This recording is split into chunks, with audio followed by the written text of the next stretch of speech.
கடைய ஓப்பன் பண்ணியாச்சு. கடைய ஓப்பன் பண்ணோடனே ஓவனை ஆன் பண்ணி விட்டுட்டு ஸ்விக்கி ஜொமேட்டோவை ஆன்லைன் பண்ணிட்டேன்.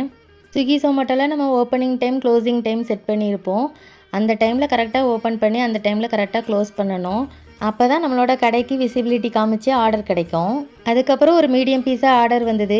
மீடியம் பீஸாக்குரிய பிளேட் வாங்கி வைக்க மறந்துட்டேன். அதனால் பாக்ஸே கட் பண்ணி உள்ள பட்டர் ஷீட் போட்டு அதே பிளேட்டாக கன்வெர்ட் பண்ணிட்டேன். எந்த ஒரு சிச்சுவேஷன்லேயும் இது இல்லை அது இல்லைன்னு பதட்டப்படாமல் யோசித்தா கண்டிப்பாக அதுக்கு ஒரு சொல்யூஷன் கிடைக்கும். அதுக்கப்புறம் ஒரு கஸ்டமர் 4 பீஸா 2 ஃப்ரெஞ்ச் ஃப்ரைஸ் ஒரு பர்கர் ஆர்டர் கொடுத்தாங்க. அவங்க நம்மளோட கடைக்கு ஃபஸ்ட் டைம் வராங்க. அவங்க இன்னொரு பிராண்ட் நேம் சொல்லி அங்கே தான் எப்போவுமே பர்ச்சேஸ் பண்ணுவோம், இன்றைக்கி உங்ககிட்ட ட்ரை பண்ண வந்திருக்கோம் அப்படின்னு சொன்னாங்க. அவங்களுக்கு நல்லா ப்ரிப்பேர் பண்ணி கொடுத்துட்டேன். கொஞ்ச நேரத்தில் கரண்ட்டும் போயிருச்சு. கரண்ட் போனோன்னே ஃபஸ்ட்டு ஒர்க்காக ஸ்விக்கி ஜொமேட்டோவை ஆஃப்லைனில் போட்டுடணும். ஆஃப்லைனில் போடலைன்னா ஆர்டர் வந்துட்டுன்னா கஸ்டமர்கிட்ட பேசி சமாளிக்க வேண்டியிருக்கும். அதெல்லாம் நம்ம அவாய்ட் பண்ணிக்கிட்டால் ரொம்ப நல்லது. நாளைக்கு இந்த மாதிரி இன்னொரு மினி விலாகில் பார்க்கலாம். பாய்.